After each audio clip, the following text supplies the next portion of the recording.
Hello, ഹെഡ്മിലോടുന്ന YouTube ചാനലിലേക്ക് എല്ലാവർക്കും സ്വാഗതം. ഞാൻ നിങ്ങളുടെ സ്വന്തം ബെൻസി. അപ്പോൾ രാവിലെ തന്നെ എന്താണെന്നറിയോ, എനിക്ക് ഇപ്പോൾ ഈ ക്ലൈമറ്റിൻ്റെ ആയിരിക്കും രാവിലെ എണീക്കുമ്പോൾ ചെറിയൊരു കണ്ണിച്ചൊറിച്ചിലൊക്കെ ഉണ്ട്. അലർജി സംബന്ധമായിട്ടുള്ള ചെറിയ പ്രശ്നം. അപ്പോൾ നമ്മുടെ എലമെൻസിനകത്ത് ആൻറ്റി അലർജി എന്നും പറഞ്ഞൊരു ലിക്വിഡ് ഉണ്ട്. അത് ഞാൻ നേരത്തെ എക്സ്പ്ലെയിൻ ചെയ്തിട്ടുള്ളതാണ്. നമ്മുടെ ശരീരം ചൊറിഞ്ഞു തടിക്കുന്നതിന്, അലർജി സംബന്ധമായിട്ടുള്ള പ്രശ്നങ്ങൾക്ക്, സ്കിൻ റാഷസ് ആവുന്നുവെങ്കിൽ അതിന്, പിന്നെ ഫുഡ് അലർജി ഉണ്ടല്ലോ, ചിലർക്ക് മുട്ട കഴിച്ചാൽ അലർജി, ബീഫ് കഴിച്ചാൽ അലർജി, എന്തെങ്കിലും സ്പെഷ്യൽ ഫുഡ് കഴിച്ചാലൊക്കെയുള്ള അലർജി, അങ്ങനെയുള്ള എല്ലാത്തിനും ഈ ആൻറ്റി അലർജി ഏറ്റവും നല്ലതാണ്. രാവിലെയും വൈകിട്ടും വെറും വയറ്റിൽ 1 ടേബിൾ സ്പൂൺ എടുക്കുക. അത്രയും കൂടി തിളപ്പിച്ചാറിയ വെള്ളം മിക്സ് ചെയ്യുക, കുടിക്കുക. നല്ല മധുരമാണ് കേട്ടോ, കുടിക്കാൻ ബുദ്ധിമുട്ടൊന്നുമില്ല. അപ്പോൾ മധുരമൊന്നും പറഞ്ഞ് പഞ്ചസാരയൊന്നും അല്ലേ ഇതിനകത്ത് ചേർത്തേക്കുന്നേ, കാരണം ഷുഗർ ഉള്ളവർക്കും യൂസ് ചെയ്യാൻ പറ്റുന്നതാണ്. അപ്പോൾ സ്കിൻ സംബന്ധമായിട്ടുള്ള പ്രശ്നങ്ങൾക്ക് ധാരാളം പേര് ഇതിൻ്റെ നിന്ന് മേടിച്ചിട്ടുണ്ട്. റീസെൻ്റ് ആയിട്ട് എനിക്ക് ഇതിൻ്റെ ഒരു റിസൾട്ട് എനിക്ക് തോന്നുന്നു നമ്മുടെ വാട്സപ്പ് ബ്രോഡ്കാസ്റ്റ് ഗ്രൂപ്പിൽ നമ്മുടെ ഒരു സബ്സ്ക്രൈബർ ഷെയർ ചെയ്ത് തന്നത്, ഞാൻ ഷെയർ ചെയ്ത് തന്നു എന്നാണ് എൻ്റെ ഓർമ്മ. അപ്പോൾ തുമ്മല്, അലർജി സംബന്ധമായിട്ടുള്ള പ്രശ്നങ്ങളുള്ളവർ ഇത് മാത്രമല്ല, ഇതോടൊപ്പം കവചപ്രാശവും, പിന്നെ പറ്റുമെങ്കിൽ ഡെയിലി ഡീടോക്സ് എന്നും പറഞ്ഞൊരു ക്യാപ്സ്യൂളുണ്ട്. നമ്മുടെ ശരീരത്തിലെ വിഷാംശങ്ങളെ പുറത്ത് കളയുന്നതാണത്. അത് മാസങ്ങളായിട്ട് ഞങ്ങൾ കഴിക്കുന്നുണ്ട്, ദിവസം ഒരെണ്ണം. അപ്പം ഞാൻ അതിൻ്റെ വീഡിയോ എടുത്തിട്ടില്ല കേട്ടോ. ഇപ്പോൾ എഡിറ്റ് ചെയ്തപ്പോഴാണ് ഓർത്ത് അതുകൂടെ എടുക്കേണ്ടതായിരുന്നു. ഞാൻ കുറേ യൂസ് ചെയ്യുന്നുണ്ട്. ഡെയിലി ഡീടോക്സ്, കാൽസ്യത്തിൻ്റെ കഴിക്കുന്നുണ്ട്, നോവേദന ക്യാപ്സ്യൂൾ കഴിക്കുന്നുണ്ട്, ഇമ്മ്യൂണോ പ്ലസ് ദഹന സംബന്ധമായിട്ടുള്ള പ്രശ്നങ്ങൾക്ക്, അസിഡിറ്റി സംബന്ധമായിട്ടുള്ള പ്രശ്നങ്ങൾക്ക് ഇമ്മ്യൂണോ പ്ലസ് കഴിക്കുന്നുണ്ട്. അപ്പോൾ എൻ്റെ ആ ടേബിൾ കാണിച്ചാൽ നിങ്ങൾ തന്നെ വിചാരിക്കും ബെൻസി ഇതൊക്കെ കഴിക്കുന്നുണ്ടോയെന്ന്. അപ്പോൾ അത് രാവിലെ തന്നെ എനിക്ക് ഫ്രഷ് ചീര കിട്ടിയിട്ടുണ്ട് കേട്ടോ. ഞാൻ ആദ്യം ഇന്ന് വിചാരിച്ചത് ഓരോ ദിവസവും തലേന്നേ മനസ്സിൽ പ്ലാൻ ചെയ്യും പിറ്റേന്ന് എന്തായിരിക്കണമെന്ന്. അപ്പോൾ നമുക്ക് പെട്ടെന്ന് എന്തെങ്കിലും ചെയ്യാൻ പറ്റും. അപ്പോൾ ഇന്നലെ തന്നെ തീരുമാനിച്ചിരുന്നു ഈ ഓമയ്ക്ക തോരൻ വെക്കാമെന്ന്. പക്ഷേ രാവിലെ തന്നെ ഞാൻ എൻ്റെ ബ്ലോഗിൽ നിങ്ങൾ കണ്ടു കാണും, തൊട്ട് മുമ്പിലത്തെ ഒരു വീടില്ലേ, അവിടുത്തെ ഷോമൽച്ചാൻ്റെ വീട്ടിൽ നിന്ന് രാവിലെ തന്നെ അമ്മാമ്മ കൊണ്ടു തന്നതാണ് ചീര. അവിടെ ഒത്തിരി ചീരയുണ്ട്, കഴിഞ്ഞ വർഷം എനിക്ക് തന്നിരുന്നു. അപ്പോൾ ഞാൻ അമ്മയോടുത്ത് പറഞ്ഞു ഇതിൻ്റെ അരി ഉണ്ടെന്നുണ്ടെങ്കിൽ എനിക്ക് കുറച്ച് പാകാൻ തരണേന്ന്. ഉണ്ടായിരുന്നു. ഇടയ്ക്ക് അവിടെ പണി നടന്ന സമയത്ത് എല്ലാം കൂടെ പറമ്പിലോട്ട് എടുത്തിട്ടു. തൈ ഉണ്ട് വേണമെന്ന് ചോദിച്ചാൽ ഞാൻ പറഞ്ഞു ഇപ്പോൾ ഇവിടെ പണി നടക്കുകയാണ്, തൈ ഇപ്പോൾ വേണ്ട, മുറ്റമൊന്നെല്ലാം ഒക്കെ റെഡിയാക്കുന്നു, അത് കഴിഞ്ഞിട്ട് തൈ ഉണ്ടെന്നുണ്ടെങ്കിൽ ഞാൻ മേടിച്ചോളാമെന്ന്. അപ്പോൾ ഫ്രഷ് ചീര കിട്ടി. ഇത് കാണുമ്പോൾ ഒരു പക്ഷേ നിങ്ങൾ എൻ്റെ ബോംബെയിലെ വ്ളോഗ് കാണുന്നവർ ഓർക്കുന്നുണ്ടോ എന്നറിയത്തില്ല. ബോംബെയിൽ നിന്ന് ഇതുപോലെ ഞാൻ ആ ചീര മേടിച്ചപ്പോൾ മുറ്റിയ തണ്ട അവിടുത്തെ ചെടിച്ചട്ടിക്കകത്ത് കുത്തി വെച്ചിട്ട് 1-2 പ്രാവശ്യം ഇച്ചിരിച്ച കിട്ടിയായിരുന്നു. അത് മുട്ട പൊരിക്കുന്നതിനകത്തും കറി, ഡാളുകറിക്കകത്തും ഒക്കെ ഇട്ട് ഞാൻ ചെയ്തായിരുന്നു. അതുപോലെ ഇതിനകത്തെ മുറ്റിയ കമ്പ് കണ്ടപ്പോൾ ഒരാഗ്രഹം ഒന്ന് കുത്തിവെക്കാം, കിട്ടട്ടെ എന്നുള്ള ചിന്തയിൽ അങ്ങനെ ചെയ്തു വെക്കുന്നതാണ് കേട്ടോ. കാരണം പ്രതീക്ഷിക്കുന്നില്ല, കിട്ടുന്നെങ്കിൽ കിട്ടട്ടെ. എന്നും വെള്ളം ഒഴിക്കുന്നുണ്ട്, തൊട്ടടുത്ത് കോവലാണ്. അപ്പോൾ അതിന് വെള്ളം ഒഴിക്കുന്നതിൻ്റെ കൂട്ടത്തിൽ ഇതിനും കൂടെ വെള്ളം കിട്ടുമല്ലോ എന്നുള്ള ചിന്തയോടാണ് അതിൻ്റെ മൂട്ടിൽ തന്നെ കൊണ്ടുവെക്കുന്നത് കേട്ടോ. ഒത്തിരി ഒന്നും വേണ്ട, ഞാൻ പറഞ്ഞില്ലേ ചീരയല്ലേ, എങ്ങനെയൊക്കെ ചെയ്താലും ഇത് 1 ഇലയായാലും 2 ഇലയായാലും ശരീരത്തിന് അത് ഗുണമുള്ളതാണ്. അപ്പോൾ 2-3 ഇല കിട്ടിയാലും ഒരു മുട്ട പൊരിക്കുമ്പോൾ അതിനകത്തേക്ക് ഇടാം, ഒരു ഡാള് കറി വെക്കുമ്പോൾ കിട്ടിയാൽ അതിനകത്തേക്ക് ഇടാം, എന്തെല്ലാം ഏതൊക്കെ കറികൾക്കകത്ത് ഇടാമോ അങ്ങനെയൊക്കെയുള്ള ഒരു പ്രതീക്ഷയോടെ കൊണ്ട് കുത്തിവെച്ചതാണ് കേട്ടോ. അപ്പം നിങ്ങൾ ചിന്തിക്കും ചേച്ചി എനിക്ക് തൈ മേടിച്ച് അങ്ങോട്ട് നട്ട് വെച്ചാൽ പോരെയെന്ന്. ഞാൻ പറഞ്ഞിട്ടുണ്ട് എനിക്കിപ്പം വേണ്ട, കുറച്ച് കാര്യങ്ങൾ ഇവിടെ ചെയ്യാനുണ്ട്, അത് കഴിഞ്ഞിട്ട് തൈ മേടിച്ചിട്ട് നടാമെന്ന് വിചാരിക്കുന്നു. അതിനപ്പുറം നല്ല അരി കിട്ടിയാൽ അത് പാകിയെടുക്കാമെന്നും വിചാരിക്കുന്നു. അപ്പോൾ ചിലരെങ്കിലും ചിന്തിക്കുന്നുണ്ടായിരിക്കും ഈ ചേച്ചിക്ക് വേറെ പണിയില്ലേ, ഇത് കിളിർത്ത് വരുമോ ഇല്ലയോ, അത് എനിക്കും പ്രതീക്ഷയില്ല. പക്ഷെ കണ്ടപ്പോൾ ഇങ്ങനെ ഒന്ന് കുത്തി വെക്കാൻ തോന്നി, അത്രയേ ഉള്ളൂ. ഞാൻ ഈ വോയിസ് ഓവർ കൊടുക്കുന്നത് കണ്ടോന്ന് അറിയത്തില്ല. എനിക്ക് 1-2 വീഡിയോകളിൽ കമന്റ് വരുന്നുണ്ട്, ബെൻസി സൗണ്ട് വല്ലാതിരിക്കുന്നല്ലോ, സുഖമില്ലേ, എന്ത് പറ്റിയെന്ന്. ദൈവകൃപയിൽ കുഴപ്പമൊന്നുമില്ല കേട്ടോ, ഞാൻ വോയിസ് ഓവർ കൊടുക്കുന്നതല്ലേ, അപ്പോൾ ഒരു വ്യത്യസ്തമായിട്ട് തോന്നുന്നതാണ്. ഒറിജിനലായിട്ട് ഡയറക്റ്റ് സംസാരിക്കുമല്ലോ. അപ്പോൾ എപ്പോഴും പറയുന്നത് പോലെ ചീര കഴുകി വൃത്തിയാക്കുന്നതിന് മുമ്പ് തന്നെ അതിൻ്റെ അകത്തെ മോശം ഇലകൾ, കേടായ ഇലകൾ, ഇലയുടെ അടിഭാഗം പ്രത്യേകം ശ്രദ്ധിക്കണം. അവിടെ കീടങ്ങൾ ധാരാളം കാണും, വെള്ള പൂപ്പലുള്ള ഇലകൾ കാണും, അതൊക്കെ ഫംഗസാണ്. അതെല്ലാം കളഞ്ഞ് വൃത്തിയാക്കിയിട്ട് വേണം. അതുപോലെ മുറ്റിയ തണ്ട് ആദ്യം തന്നെ ഞാൻ കട്ട് ചെയ്ത് മാറ്റിയില്ലേ, അങ്ങനെയൊക്കെ ചെയ്ത് എല്ലാം ക്ലീൻ ആക്കിയിട്ട് വേണം ഇല കഴുകിയെടുക്കാനായിട്ട്. ഇത് ഞാൻ നിങ്ങളെ വെറുതെ ഒന്ന് കാണിക്കാൻ വേണ്ടി എടുത്തേ ഉള്ളൂ കേട്ടോ. ഇപ്പോൾ ഏകദേശം 1 മാസമായി ഈ അച്ചാറിട്ട് വെച്ചിട്ട്. ഇതിൻ്റെ വീഡിയോ ഞാൻ ഓൾറെഡി ഇട്ടിട്ടുണ്ടായിരുന്നല്ലോ. അപ്പോൾ ആ വീഡിയോ ഡേറ്റ് വെച്ച് കണക്കാക്കിയാൽ 1 മാസം ആയിട്ടില്ല. പക്ഷേ ഞാൻ വീഡിയോ എടുത്തിട്ട് എഡിറ്റ് ചെയ്ത് ഇടാൻ ടൈം എടുക്കും. അപ്പോൾ അങ്ങനെ കണക്കാക്കിയാൽ ഏകദേശം 1 മാസത്തോളമായി ഈ അച്ചാറിട്ടിട്ട് കേട്ടോ. കാരണം ഇന്ന് എടുക്കുന്ന വീഡിയോ നാളെ തന്നെ വരും, അങ്ങനെയല്ല ഞാൻ ചെയ്യുന്നത്. എപ്പോഴൊക്കെ ടൈം കിട്ടുന്നു അപ്പോഴെല്ലാം വീഡിയോ എടുത്ത് വെച്ചേക്കും. സമയം അനുസരിച്ച് കിട്ടുന്നതിനനുസരിച്ചാണ് ഞാൻ ഈ എഡിറ്റ് ചെയ്തിടുന്നത്. അപ്പോൾ അച്ചാറിട്ട ശേഷം മുകളിൽ ഞാൻ എൻ്റെ കയ്യിൽ ഒലിവ് ഓയിലായിരുന്നു ഉള്ളത്, അത് ഇത്തിരി ചൂടാക്കി ആ ചൂടാറിയ ശേഷം മുകളിൽ ഒഴിച്ചു വെച്ചിരുന്നു. ഏറ്റവും നല്ലത് നല്ലെണ്ണയാണ്. എൻ്റെ ഈ നല്ലെണ്ണ ഇല്ലാഞ്ഞുകൊണ്ടാണ് ഒലിവെണ്ണ അങ്ങനെ ചൂടാക്കി ഒഴിച്ചത്.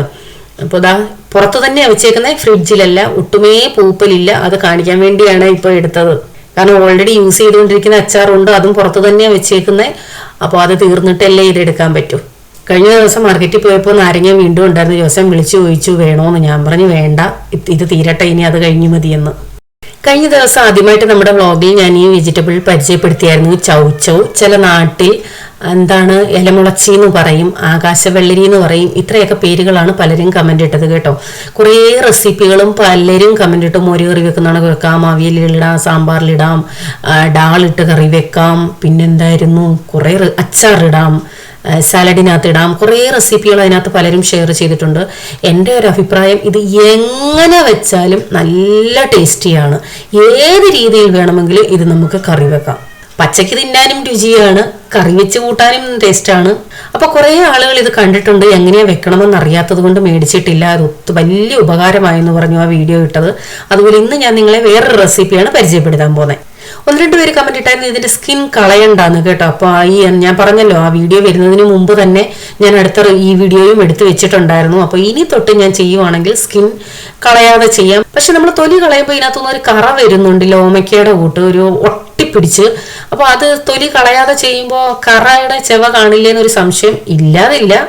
ഇന്നത്തെ റെസിപ്പിക്ക് ചൗച്ചൗ ഞാനിങ്ങനെ ചെറിയ കഷ്ണങ്ങളാക്കിയാണ് വെച്ചിരിക്കുന്നത്. കഴിഞ്ഞ ഇതിനകത്ത് ഇനി ഒരു കമന്റ് വന്നായിരുന്നു, ഇതിനകത്തെ അരി ഞാൻ കളഞ്ഞായിരുന്നല്ലോ, അതും കളയണ്ട, അരിഞ്ഞിടാം, നല്ല ടേസ്റ്റ് ആണെന്ന്. മുറ്റാത്ത അരി അരിഞ്ഞിടാം, അകത്തെ ആ വെള്ള ഭാഗം മാത്രം കളഞ്ഞാൽ മതിയെന്ന്. അപ്പോൾ ആദ്യം തന്നെ ചീര തോരൻ വെക്കാമെന്ന് വെച്ചാൽ, ചീരത്തോരൻ പല വ്ളോഗിലും കാണിച്ചിട്ടുണ്ട്, അതുകൊണ്ട് ഭയങ്കരമായിട്ട് എക്സ്പ്ലെയിൻ ചെയ്യേണ്ട ആവശ്യമില്ലല്ലോ.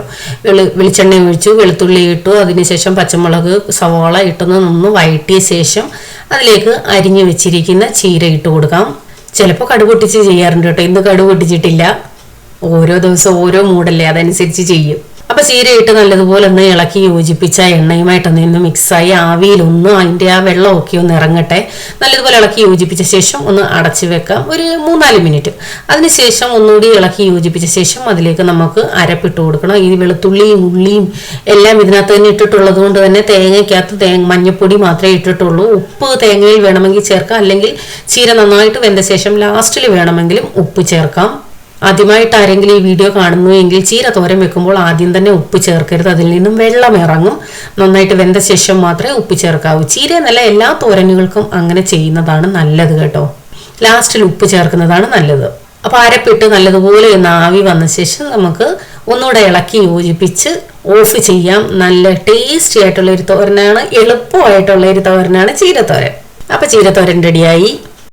ഇത് കണ്ടോ, എനിക്ക് ആദ്യമായിട്ട് കിട്ടുന്ന ഒരു സംഭവമാണ്. എന്താണെന്നറിയോ, ഞാൻ ഫേസ്ബുക്കിൽ കൃഷിഭൂമി എന്നൊരു ഗ്രൂപ്പിലുണ്ട്. അപ്പോൾ അവിടെ ഒരു പോസ്റ്റ് കണ്ടു, കുറച്ച് വിത്തുകളുണ്ട്, ആദ്യം പറയുന്ന കുറച്ച് പേർക്ക് അയച്ചു തരാമെന്ന്. അപ്പോൾ ഞാൻ ആ പോസ്റ്റ് കണ്ടപ്പോൾ ഓൾറെഡി 150-200ഓളം കമൻസ് ഉണ്ടായിരുന്നു അതിനകത്ത്. ഞാൻ അതിനകത്തൊരു കമൻറ്റ് ഇട്ടു, എനിക്ക് കുറച്ച് വേണമായിരുന്നു, പക്ഷേ ഇനി കമൻറ്റ് ഇട്ടിട്ട് കാര്യമില്ലല്ലോ, ഇത്രയേ ആയില്ലേന്ന്. അത് കഴിഞ്ഞിട്ട് പിറ്റേ ദിവസം എനിക്കൊരു മെസ്സേജ് വന്നു ഫേസ്ബുക്കിൽ തന്നെ, എന്തൊക്കെ വിത്താണ് വേണ്ടതെന്ന് പറയുന്നു. അപ്പോൾ ഞാൻ കുറച്ച് പേരുകൾ പറഞ്ഞു. ഞാൻ പറഞ്ഞു ഉണ്ടെന്നുണ്ടെങ്കിൽ ഇത്ര അയക്കൂ, ഇല്ലെന്നുണ്ടെങ്കിൽ ഉള്ളത് അയച്ചാൽ മതിയെന്ന്. അപ്പോൾ 10 രൂപ ഗൂഗിൾ പേ ചെയ്ത് കൊടുക്കാൻ പറഞ്ഞു, കവറിൻ്റെതും സ്റ്റാമ്പിൻ്റെതുമായിട്ട്. ബാക്കി വിത്തെല്ലാം ഫ്രീ ആണ് കേട്ടോ. എൻ്റെ ജീവിതത്തിൽ ആദ്യമായിട്ടാണ് എനിക്കിങ്ങനെ ഫ്രീ ആയിട്ട് വിത്തൊക്കെ കിട്ടുന്നത്. ആ ഗ്രൂപ്പിൽ ധാരാളം പേർ അങ്ങനെ പോസ്റ്റ് ഇടാറുണ്ട്, പലരും അയച്ചു കൊടുക്കാറുണ്ട്, പൈസയ്ക്കും വാങ്ങുന്നവരുമുണ്ട്. അപ്പോൾ എനിക്ക് ഇന്ന് താണ്ട പോസ്റ്റ് വഴി വന്നതാണ്, സാധാ പോസ്റ്റ് അയച്ചതാണ്. അതിനകത്ത് എന്താണ്, ബീൻസ് ഉണ്ട്, മല്ലിയുണ്ട്, നിത്യവഴുതന, പിന്നെന്താണ് ചുമന്ന അകത്തി, വെള്ളരി, കുറ്റിപ്പയറ്, പച്ച, ചുമപ്പ്, പിന്നെ പാലക്ക്, നിത്യവഴുതന, അങ്ങനെ കുറേ വിത്തുകൾ. അപ്പൊ ആ ഗ്രൂപ്പിൽ എല്ലാവരും ഇങ്ങനെ ഫ്രീ ആയിട്ടല്ല അയച്ചു തരുന്നത് കേട്ടോ. പലരും വിത്തുകൾ 10 എണ്ണം 20 രൂപ, 40 രൂപ, 50 രൂപ, 100 രൂപ, പിന്നെ ഹൈബ്രിഡ് വിത്തുകളൊക്കെ പൈസക്കാണ് അയക്കുന്നത്. അതുപോലെ ചെടികളൊക്കെ അയക്കുന്നവരുണ്ട്. അപ്പൊ ഇത് എൻ്റെ ആദ്യത്തെ ഒരു എക്സ്പീരിയൻസ് ആണ്, ഞാൻ ഓൺലൈനിൽ കൂടി ഇങ്ങനെ വിത്തുകൾ വാങ്ങുന്നത്. നേരത്തെ ഗ്രോ ബാഗ് മേടിച്ചപ്പോൾ അതിന്റെ കൂട്ടത്തിൽ കുറച്ച് ഫ്രീ ആയിട്ട് അയച്ചു തന്നിരുന്നു. ഇത് അങ്ങനെയുമല്ല. എന്തായാലും മുളപ്പിച്ച് നോക്കട്ടെ എങ്ങനെയുണ്ടെന്ന്. ഇനി നമ്മൾ ചെയ്യാൻ പോകുന്നത് ചൗച്ചൗവിൻ്റെ കറിയാണ്. ഇങ്ങനെ ആരെങ്കിലും ചെയ്തിട്ടുണ്ടോ എന്ന് എനിക്കറിയില്ല. ഞാൻ ചെയ്ത് നോക്കി, എനിക്ക് ഭയങ്കരമായിട്ട് ഇഷ്ടപ്പെട്ടു. ഭയങ്കര ടേസ്റ്റാണ്. നമ്മൾ സാധാ കറികൾ ഉണ്ടാക്കുന്നതിൻ്റെ അതേ മസാല ഉപയോഗിച്ച് നമുക്ക് ഒരു വെജിറ്റബിൾ കൂട്ടുമ്പോൾ അതിങ്ങനെ വെച്ചാൽ എങ്ങനെയിരിക്കും എന്നൊരു ടേസ്റ്റ് നമ്മുടെ മനസ്സിൽ വരും. അങ്ങനെ രൂപപ്പെട്ട ഒരു കറിയാണ് ഇത്. അപ്പോൾ വെളിച്ചെണ്ണ ഒഴിച്ചു, കടുകിട്ടു. കടുക് പൊട്ടിയ ശേഷം വലിയ ഒരു സവാള, പച്ചമുളകൊക്കെ നമ്മുടെ ഏരിയ അനുസരിച്ച് എടുക്കാമേ. അതിട്ട് നന്നായിട്ട് അങ്ങ് വയലണ്ട. സവാള ഒരു അരഭാഗം വയണ്ടാൽ മതി. അതിനുശേഷം അരിഞ്ഞു വെച്ചിരിക്കുന്ന ചൗച്ചവ് ഇട്ട് നല്ലതുപോലെ ഒന്ന് ഇളക്കി യോജിപ്പിക്കാം. അതിനുശേഷം നമുക്ക് അടച്ചു വെച്ച് ഒരു 4-5 മിനിറ്റ് ഒന്ന് വേവിക്കാം. ചൗച്ചവ് ആ എണ്ണയുമായിട്ടൊക്കെ ഒന്ന് നന്നായിട്ടൊന്ന് വെന്ത് യോജിക്കട്ടെ. ഭയങ്കരമായിട്ടങ്ങ് വേവത്തൊന്നുമില്ല, ഒന്ന് ആ പച്ചമണം ഒന്ന് മാറാൻ വേണ്ടി. ഇപ്പൊ ഒരു 3-4 മിനിറ്റ് കഴിഞ്ഞു. ഏകദേശം അത് നന്നായിട്ട് എണ്ണയുമായിട്ടൊക്കെ ഒന്ന് യോജിച്ചു. ഇനി ഇതിലേക്ക് ചേർക്കുന്നത് തക്കാളി. വലിയ 2 തക്കാളി എടുത്തിട്ടുണ്ട്. ഉപ്പും കൂടി ചേർത്ത് വീണ്ടും നല്ലതുപോലെ ഇളക്കി യോജിപ്പിച്ച് നമുക്ക് അടച്ചു വെച്ച് വേവിക്കാം. ഇപ്പൊ തന്നെ ഒരു നല്ല മണമാണ് വരുന്നത് അത് വെന്ത് വരുമ്പോൾ. കറിവേപ്പില ഉണ്ടെങ്കിൽ ചേർത്തോണേ. എൻ്റെ കൈ കറിവേപ്പില കുറവായിരുന്നു, അതുകൊണ്ടാണ് ഞാൻ ഇടാഞ്ഞത്. അപ്പൊ ഇപ്പൊ വെള്ളം ഒന്നും ചേർക്കണ്ട കേട്ടോ. വെള്ളം ഇല്ലാതെ തന്നെ എണ്ണയ്ക്കകത്ത് കിടന്ന് അതൊന്ന് വയളണം. അന്നേരമാണ് ടേസ്റ്റ് കിട്ടുന്നത്. വീണ്ടും അടച്ചു വെച്ച് നമുക്ക് വേവിക്കാം. ഇപ്പൊ തക്കാളിയൊക്കെ നന്നായിട്ട് വെന്ത് യോജിച്ചിട്ടുണ്ട്. ഈ ചവച്ചവിൻ്റെ കഷ്ണം ഇപ്പൊ തന്നെ ഒന്ന് കഴിച്ചു നോക്കുമ്പോൾ ഒരു നല്ല ടേസ്റ്റാണ് കേട്ടോ. ഇനി ഇതിലേക്ക് ചേർക്കുന്നത് എരിക്ക് ആവശ്യമായ മുളക് പൊടി. ഞാൻ ഒരു 1/2 ടീസ്പൂൺ മുളക് പൊടി ചേർക്കുന്നുണ്ട്. നല്ല എരിയുള്ള മുളക് പൊടിയാണ്. അതിനുശേഷം 3/4 ടേബിൾ സ്പൂൺ മല്ലിപ്പൊടി. ഇതിട്ട് നല്ലതുപോലെ ഒന്ന് ഇളക്കി യോജിപ്പിക്കാം. ആ മസാലയുടെ പച്ചമണമൊക്കെ ഒന്ന് മാറണം. ഇട്ട് നല്ലതുപോലെ ഒരു 2-3 മിനിറ്റ് നന്നായിട്ട് ആ എണ്ണയ്ക്കകത്തിട്ടൊന്ന് വയട്ടണേ. അതിനുശേഷം നമ്മൾ അരച്ച് വെച്ചിരിക്കുന്ന അരപ്പിന് വേണ്ടി ഞാൻ എടുത്തിരിക്കുന്നത് ഒരു 2 പിടി തേങ്ങ. അപ്പോൾ തേങ്ങയുടെ അളവൊക്കെ നമുക്ക് തീരുമാനിക്കാം കേട്ടോ, കൂടുതൽ വേണോ കുറവ് വേണോ എന്ന്. പിന്നെ എടുത്തിരിക്കുന്നത് ഒരു 3/4 ടീസ്പൂൺ ചെറിയ ജീരകം, നല്ല ജീരകം, 5 അല്ലി വെളുത്തുള്ളി, മഞ്ഞൾപ്പൊടി. ഇത്രയുമാണ്. ഭയങ്കരമായിട്ട് അങ്ങ് അരയേണ്ട. ഒരു 75-80% അത്രയൊന്നും അരഞ്ഞാൽ മതി. അരപ്പിട്ട് നല്ലതുപോലെ ഇളക്കി യോജിപ്പിച്ച ശേഷം ആവശ്യത്തിന് വെള്ളം ചേർത്ത് നമുക്ക് നന്നായിട്ട് വേവിച്ചെടുക്കണം. ഇനി ഈ അരപ്പിനകത്ത് കിടന്ന് ഈ കഷ്ണങ്ങൾ നന്നായിട്ട് വേവണം. കാരണം നമ്മുടെ കഷ്ണങ്ങൾ നന്നായിട്ട് വെന്തിട്ടൊന്നുമില്ല. അപ്പോൾ ആവശ്യത്തിന് വെള്ളം ചേർത്ത് ഒരു 1/2 ടീസ്പൂൺ ഗരം മസാല, ഒരു സെപ്പറേറ്റ് ടേസ്റ്റാണ് ഗരം മസാല ചേർക്കുമ്പോൾ, അതുകൂടി ചേർത്ത് നല്ലതുപോലെ ഇളക്കി യോജിപ്പിച്ച് നമുക്ക് അടച്ചു വെച്ച് നല്ലതുപോലെ വേവിക്കണം. ഇപ്പോൾ ഇതാ നമ്മുടെ കറി നന്നായിട്ട് തിളച്ച് വറ്റിയിട്ടുണ്ട്. ഇടയ്ക്കിടയ്ക്ക് ഞാൻ ഇളക്കി കൊടുക്കുന്നുണ്ടായിരുന്നു കേട്ടോ. അപ്പോൾ നമുക്ക് എത്രയും ചാറ് വേണം അതനുസരിച്ച് നമുക്കിത് വറ്റിച്ചെടുക്കാം. ഞാനിപ്പോൾ ഒത്തിരി ചാറ് വിട്ടിട്ടില്ല, എന്നാൽ ഒത്തിരി അങ്ങ് വറ്റിച്ചിട്ടുമില്ല. ആ പരുവത്തിലാണേ. പിന്നെ നമ്മുടെ ചവച്ചവെന്ന് പറയുന്നത് അങ്ങ് വെന്തുടയത്തൊന്നുമില്ല കേട്ടോ. നമ്മൾ ഇടിച്ചുടച്ചെങ്കിൽ മാത്രമേ അത് ഉടയത്തുള്ളൂ. ലാസ്റ്റിൽ ലേശം കറിവേപ്പില ഇട്ടിട്ടുണ്ട്. അപ്പം ഞാൻ ലാസ്റ്റിൽ കടു താളിക്കുന്നില്ല, കാരണം ആദ്യം കടു താളിച്ചാണല്ലോ നമ്മൾ വെച്ചത്. നിങ്ങൾക്ക് ലാസ്റ്റിൽ അങ്ങനെ ചെയ്യണമെന്നുണ്ടെങ്കിൽ ആദ്യം കടു താളിക്കാതെ ലാസ്റ്റിൽ താളിച്ചൊഴിച്ചാൽ മതിയേ. നമ്മുടെ ടേസ്റ്റി ആയിട്ടുള്ള ഒരു കറിയാണ്. നിങ്ങൾ ഇത് ഇങ്ങനെ ചെയ്തിട്ടില്ലാത്തവരൊന്ന് ഇങ്ങനെ ഒന്ന് നോക്കണേ. അപ്പം എന്തായാലും 1 കിലോ ചവച്ചവും മേടിച്ചു, ഒരു തോരനും വെച്ചു, ഒരു കറിയും വെച്ച് ചവച്ചവും തീർന്നു. ഇനിയിപ്പം മേടിക്കണം. അപ്പോൾ ഉണക്കമീൻ ഫ്രൈ ചെയ്യാൻ ഒത്തിരി പേര് എൻ്റെ അടുത്ത് പറയുന്നത്, ചേച്ചി മസാല ഇട്ട് എന്താ ചേച്ചി ചെയ്യാത്ത, ഇങ്ങനെ പ്ലെയിനായിട്ട് ചെയ്യുന്നത്, ഒന്ന് മസാല ഇട്ട് നോക്കൂന്ന്. ഞാൻ അവർക്കൊക്കെ മറുപടി കൊടുത്തിട്ടുണ്ട്. മസാല ഇട്ട് ചെയ്യുന്നത് ഇവിടെ അത്ര വലിയ ഇഷ്ടമില്ല, അല്ലാതെ പ്ലെയിനായിട്ട് ചെയ്യുന്നതാണ് ഇഷ്ടം. അപ്പം നിങ്ങളുടെ കമൻറ്റിനെ, നിങ്ങളുടെ അഭിപ്രായത്തെ ഞാൻ മാനിക്കണമല്ലോ. അതുകൊണ്ട് ഇന്ന് ഞാൻ വിചാരിച്ചെങ്കിൽ ഇച്ചിരി മസാലയൊക്കെ പുരട്ടി അങ്ങ് ഫ്രൈ ചെയ്യാമെന്ന്. അപ്പോൾ ഇത് പച്ചമീനല്ല, ഉണക്കമീനാണ്. അപ്പോൾ നമ്മുടെ ഉച്ചയ്ക്കത്തെ ലഞ്ച് റെഡി ആയിട്ടുണ്ട്. കഴിഞ്ഞ ദിവസം ഞാൻ ഈ ചോറ് വിളമ്പിയപ്പോൾ എനിക്കൊരു കമൻറ്റ് വന്നായിരുന്നു, ചേച്ചി ഇത് ഏത് അരിയാണെന്ന്. ഇത് സോനാ മസൂരിയാണ്. എനിക്ക് തോന്നുന്നു കൂടുതലും നോർത്ത് ഇന്ത്യൻസ് ആണ് ഇത് യൂസ് ചെയ്യുന്നത് കേട്ടോ. അപ്പോൾ ഞാനിത് ഇതുവരെ മേടിച്ചിട്ടില്ല. നോർത്ത് ഇന്ത്യൻസ് ചോറ് വെക്കാൻ ഈവൻ ബോംബെയിൽ പല മലയാളി ഫാമിലിയിലും ഇതാണ് ചോറ് വെക്കുന്നത്. കാരണം അവിടെ ജനിച്ച് വളർന്ന കുട്ടികൾക്ക് നമ്മുടെ ഈ കട്ടിയുള്ള വലിയ ചോറ് ഇഷ്ടമല്ല. ഞാൻ എത്രയോ മലയാളി ഫാമിലീസിനെ കണ്ടിട്ടുണ്ട്. അവിടുത്തെ പിള്ളേർക്കെല്ലാം ഈ ചെറിയ ചോറാണ് ഇഷ്ടം. അവരൊക്കെ ഇതാണ് മേടിക്കുന്നത്. അപ്പോൾ ഞാൻ പുലാവൊക്കെ ഉണ്ടാക്കാൻ കൊള്ളാമെങ്കിൽ അത് ട്രൈ ചെയ്യാമെന്നും പറഞ്ഞ് മേടിച്ചതാണ്. കുഴപ്പമില്ല, പുലാവൊക്കെ ഉണ്ടാക്കാം. പക്ഷെ പെട്ടെന്ന് വേവും, ഒട്ടുമേ വേവില്ല. കണ്ണ് തെറ്റിപ്പോയാൽ വെന്ത് കുഴഞ്ഞു പോവും. തിളച്ചാൽ ഉടനെ ഇത് ഊറ്റുകയും വേണം. അത് മാത്രമല്ല, നമ്മൾ ഉച്ചയ്ക്ക് ചോറുണ്ടായാൽ ഭയങ്കരമായിട്ട് പിന്നെയും വിശക്കും കേട്ടോ. ഇത് ചോറ് ഒത്തിരി കഴിക്കണം.